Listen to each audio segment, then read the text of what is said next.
It isn't a secret. We can have a function within the function. For instance, let's define a function called wage that calculates your daily wage.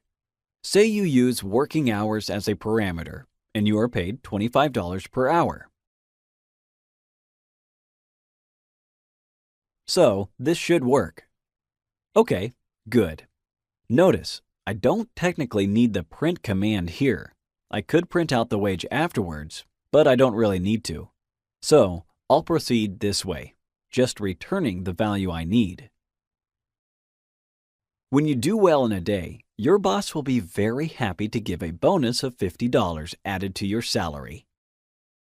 Hence, I'll define a with bonus function for you.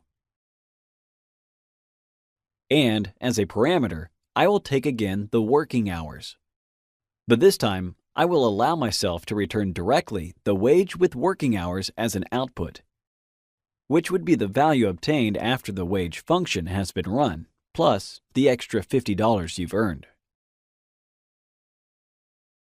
This is how the first function is involved in the output of the second one, a function within the function. Let's see what the output will be if you worked 8 hours today and the boss was very happy with your performance. Wage with an argument 8 and with bonus with an argument of 8. Great! 200 of base compensation and $250 with the bonus. Don't forget to do the exercises after this lecture.